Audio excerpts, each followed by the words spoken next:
right, so you're going to be looking at the interview document, and you're also going to be looking at the assignment in Google Classroom. You can have them side by side and jump back and forth between tabs, which is totally fine. You're going to pull up your preparing for the interview sheet. Perfect. So we've got preparing for the interview, and then we have the 5-part interview sheet. So we're going to go sort of back and forth from those. So the first thing we're going to do is, like a good student, we're going to read the instructions. So we're going to use the interview info document in the Google Classroom to set some goals around what we learned today, okay? So what you're going to do is you're going to use that interview info document. In the first section, you're going to look at the before the interview section and list 2 goals you can work on to improve for a future interview.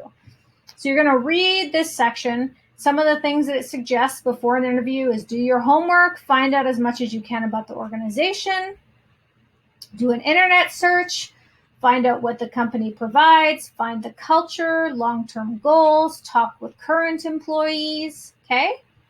Another thing you can do is know where you're going. Make sure you know where the company's located. Don't be late. Arrive early. Be prepared for the interview. Bring extra copies of your resume, a pen, and questions for the interview. Don't bring your phone, and at least make sure your phone is silent. And then dress for success. As a general rule, dress 1 or 2 steps above the position you're applying for. That's sort of interesting. So you're going to set 2 goals for yourself and tell me why you chose that goal. So for me, for example, I usually forget to bring extra copies of my resume. So I'm going to bring extra copies of my resume to the interview,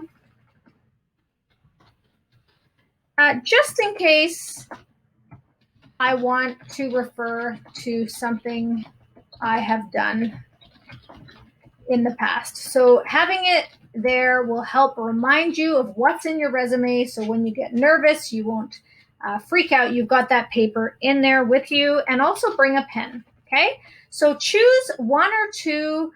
It says 2 goals actually you can work on to improve for a future interview before the interview. Okay, then you're going to go to the second section at the start of the interview. Pick at least 1 goal of something that you plan on doing for your next interview. Are you going to inform the receptionist that you have an interview?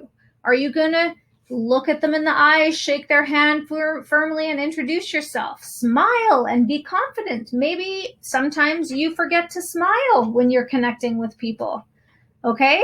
Keep the communication positive. Don't chew gum. Don't swear. Don't fidget. So pick 1 goal to improve your next interview and pop it in the second section of your class document.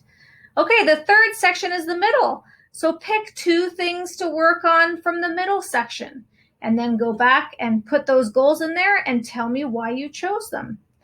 And then at the end of the interview, you're going to find 2 good questions to ask a prospective employer. Just so you know, if you go all the way down to the document, you'll see that there are some prospective questions that you can ask an interview to help you prepare.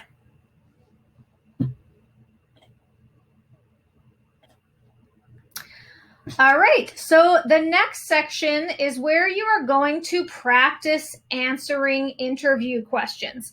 So just so you know, if you choose 2 from each of these sections, you get 2 marks for each of these sections. This is worth 2, 2, 2, 2.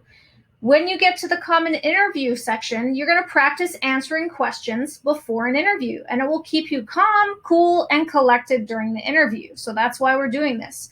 So you're going to go to that document, and you're going to find 3 common questions that you would see in an interview, and you're going to answer them, okay, with writing. And sometimes I find choosing the more challenging questions actually helps you because you prepare a little more and you're a little more calm when you get asked those questions. So choose 3 questions from the common interview questions and try and answer them as honestly as you can. Remember, don't make a statement without supporting it with evidence. So use an example, okay? So choose 3 questions and you're going to answer them as best you can in the document below. Each of those question responses that you give me are worth 4 points. So the whole points that this assignment is worth is 20 marks. So that's to help you do your assignment. If you need any help, don't panic. Just reach out to me and I will help you as you need. There will be no class on Thursday because I'm going to give you Thursday and Friday to get those resumes and cover letters completed and submitted, at least the first draft, so I can give you some feedback. And then next Monday, I'm going to show you how to put those into your portfolios.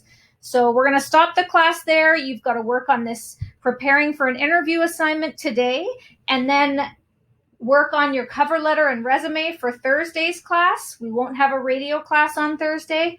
And then Monday, we're going to start putting those things that we filled in, like this is going to go in your portfolio as well.